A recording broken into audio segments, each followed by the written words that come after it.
Hello friends, ನಾವು ಈಗಾಗಲೇ ಹಿಂದಿನ ವಿಡಿಯೋದಲ್ಲಿ ಭಿನ್ನರಾಶಿಗಳ ಬಗ್ಗೆ ಅಭ್ಯಾಸವನ್ನು ಮಾಡಿದ್ದೇವೆ. ಭಿನ್ನರಾಶಿಗಳಿಗೆ ಇಂಗ್ಲಿಷ್ನಲ್ಲಿ ಫ್ರಾಕ್ಷನ್ ಅಂತೇಳಿ ಕೇಳ್ತಾ ಇದ್ದೀವಿ, ಹೌದಾ? ಇವತ್ತಿನ ಈ ವಿಡಿಯೋದಲ್ಲಿ ಭಿನ್ನರಾಶಿಗಳ ವಿಧಗಳ ಬಗ್ಗೆ ಅಭ್ಯಾಸ ಮಾಡ್ತಾ ಇದ್ದೀವಿ. ಭಿನ್ನರಾಶಿಗಳ ವಿಧಗಳಂದ್ರೆ types of fractions. Types of fractions ಈಗಾಗಲೇ ನಾವು ಹಿಂದಿನ ವಿಡಿಯೋದಲ್ಲಿ ಒಂದನೇ ವಿಧವಾದಂತಹ ಸಮ ಭಿನ್ನರಾಶಿ ಅಂದ್ರೆ ಪ್ರಾಪರ್ ಫ್ರಾಕ್ಷನ್ ಬಗ್ಗೆ ಅಭ್ಯಾಸವನ್ನ ಮಾಡಿದ್ದೇವೆ. ಹಾಗಾದ್ರೆ ಇವತ್ತಿನ ಈ ವಿಡಿಯೋದಲ್ಲಿ ವಿಷಮ ಭಿನ್ನರಾಶಿ ಅಂದ್ರೆ ಇಂಪ್ರಾಪರ್ ಫ್ರಾಕ್ಷನ್, ಈ ಒಂದು ಭಿನ್ನರಾಶಿಯ ಬಗ್ಗೆ ಅಭ್ಯಾಸವನ್ನ ಮಾಡೋಣ. ಹಾಗಾದ್ರೆ ಮೊದಲನೇದಾಗಿ ವಿಷಮ ಭಿನ್ನರಾಶಿ ಅಂದ್ರೆ ಏನನ್ನೋದನ್ನ ತಿಳಿದುಕೊಳ್ಳೋಣ. ನೋಡಿ, ಒಂದು ಭಿನ್ನರಾಶಿಯಲ್ಲಿ ಅಂಶವು ದೊಡ್ಡದಾಗಿದ್ದು ಛೇದವು ಚಿಕ್ಕದಾಗಿದ್ದರೆ ಅಥವಾ ಅಂಶ ಮತ್ತು ಛೇದಗಳು ಎರಡು ಸಮವಾಗಿದ್ದರೆ ಅಂತಹ ಏನನ್ನ ಭಿನ್ನರಾಶಿಯನ್ನ ನಾವೇನಂತ ಕರಿತಾ ಇದೀವಿ? ವಿಷಮ ಭಿನ್ನರಾಶಿ ಅಂತೇಳಿ ಕರಿತಾ ಇದ್ದೀವಿ, ಹೌದಾ? ಹಾಗಾದ್ರೆ ಆ ಒಂದು ವಾಕ್ಯವನ್ನು ನಾವೀಗೇನ ಬರೆಯೋಣ, ತಿಳಿದುಕೊಳ್ಳೋಣ. ಹಾಗಾದ್ರೆ ವಿಷಮ ಭಿನ್ನರಾಶಿ ಅಂದ್ರೆ ನೋಡಿ, ಒಂದು ಭಿನ್ನರಾಶಿಯಲ್ಲಿ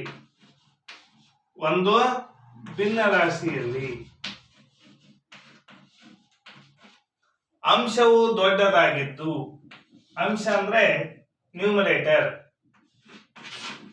ಹೌದಾ? ಅಂಶವು ದೊಡ್ಡದಾಗಿದ್ದು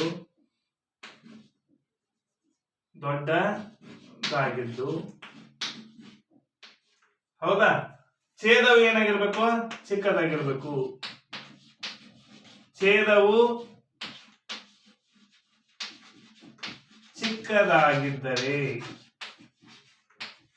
ಚಿಕ್ಕದಾಗಿದ್ದರೆ ಹೌದಾ? ಅಥವಾ ನೋಡಿ, ಅಥವಾ ಅಂಶ ಮತ್ತು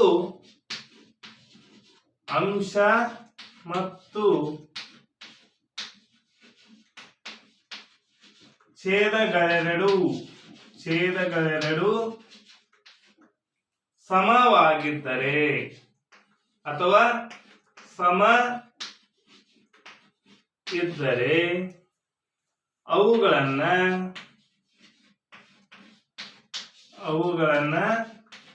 ಏನಂತ ಕರಿತಾ ಇದ್ದೀವಿ? ವಿಷಮ ಭಿನ್ನರಾಶಿಗಳು ಅಥವಾ ವಿಷಮ ಭಿನ್ನರಾಶಿ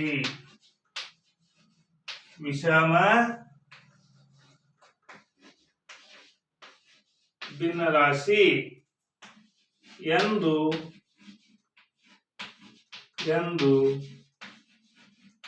ಕರೆಯುತ್ತೇವೆ, ಹೌದಾ? ನೋಡಿ, ಒಂದು ಭಿನ್ನರಾಶಿಯಲ್ಲಿ ಅಂಶವು ದೊಡ್ಡದಾಗಿದ್ದು ಅಂದ್ರೆ ಅಂಶ ದೊಡ್ಡದಾಗಿರ್ಬೇಕು, ಛೇದವು ಚಿಕ್ಕದಾಗಿದ್ದರೆ ಅಥವಾ ಅಂಶ ಮತ್ತು ಛೇದಗಳು ಎರಡೂ ಸಮ ಇದ್ದರೆ ಅವುಗಳನ್ನ ನಾವು ವಿಷಮ ಭಿನ್ನರಾಶಿ ಎಂದು ಕರೆಯುತ್ತೇವೆ. ಉದಾಹರಣೆ ನೋಡಿ, ಅಂಶವು ಏನಾಗಿರ್ಬೇಕು? ದೊಡ್ಡದಾಗಿರಬೇಕು. ನೋಡಿ, ಮೇಲಿಂದನ ಅಂಶ ಅಂತ ಕರಿತೀವಿ, ಆಮೇಲೆ ಛೇದ ಅಂದ್ರೆ ಕೆಳಗಿಂದು ಅದೇನಾಗಿರ್ಬೇಕು? ಚಿಕ್ಕದಾಗಿರ್ಬೇಕು, ಹೌದಾ? ಇಂಥವುಗಳಿಗೆ ನಾವೇನಂತ ಕರಿತೀವಿ? ವಿಷಮ ಭಿನ್ನರಾಶಿ. ಇವುಗಳಿಗೆ ಇನ್ನೊಂದೆರಡು ಉದಾಹರಣೆಗಳನ್ನ ನಾವು ಬರೆದುಕೊಳ್ಳೋಣ,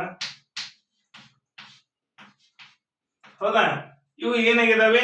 ವಿಷಮ ಭಿನ್ನರಾಶಿಗಳು. ಅಷ್ಟೇ ಅಲ್ಲ, ಇನ್ನೊಂದು ರೀತಿ ಇದೆ, ಅಂಶ ಮತ್ತು ಛೇದಗಳೆರಡು ಸಮ. ನೋಡಿ, 18 18 16 ಇವುಗಳು ಕೂಡ ಏನಾಗಿದ್ದಾವೆ? ವಿಷಮ ಭಿನ್ನರಾಶಿ ಆಗಿದ್ದಾವೆ. ಅಂದ್ರೆ 8 5 10 7 15 4 ಇವುಗಳಲ್ಲಿ ಏನಾಗಿದೆ? ಅಂಶ ದೊಡ್ಡದಾಗಿದೆ. ಅಂಶ 8 5ಕ್ಕಿಂತ ದೊಡ್ಡದು, ಹೌದಾ? 10 7ಕ್ಕಿಂತ ದೊಡ್ಡದು, 15 4ಕ್ಕಿಂತ ದೊಡ್ಡದು, ಹೌದಾ? ಹಾಗಾದ್ರೆ ಅಂಶ ದೊಡ್ಡದಾಗಿದ್ದು ಛೇದ ಚಿಕ್ಕದಾಗಿದೆ. ಇಲ್ಲಿ ಏನಾಗಿದೆ ಅಂಶ ಮತ್ತು ಛೇದ, ಅಂಶ ಮತ್ತು ಛೇದ ಎರಡು ಏನಾಗಿದಾವೆ ಸಮ. ಇವುಗಳನ್ನ ಮತ್ತು ಇವುಗಳನ್ನ ನಾವೇನಂತ ಕರಿತಾ ಇದ್ದೀವಿ, ವಿಷಮ ಭಿನ್ನ ರಾಶಿ, ಇಂಪ್ರಾಪರ್ ಫ್ರಾಕ್ಷನ್ ಅಂತೇಳಿ ಕರಿತಾ ಇದ್ದೀವಿ. ಹೌದಾ?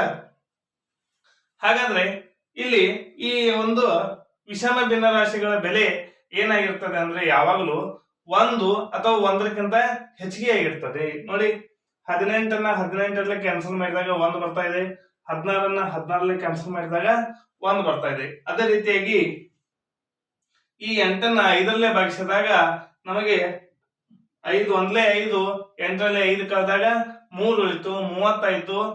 ಅಂದ್ರೆ 5 6 30 ಅಂದ್ರೆ 1.6 ಬರ್ತಾ ಇದೆ. ಇದ್ರ ಬೆಲೆ ಏನ್ ಬರ್ತಾ ಇದೆ, 1.6 ಬರ್ತಾ ಇದೆ. ಅಂದ್ರೆ ಈ ವಿಷಮ ಭಿನ್ನ ರಾಶಿಗಳ ಬೆಲೆ ಯಾವತ್ತಾದ್ರೂ 1 ಅಥವಾ 1ಕ್ಕಿಂತ ಹೆಚ್ಚಾಗಿರ್ತದೆ ಅಂತೇಳಿ ನಾವು ತಿಳ್ಕೋಬಹುದು. ಇದು ಪರೀಕ್ಷಾ ದೃಷ್ಟಿಯಿಂದ ಬಹಳ ಇಂಪಾರ್ಟೆಂಟ್ ಆದಂತಹ ವಿಷಯವಾಗಿದೆ. ಹೌದಾ?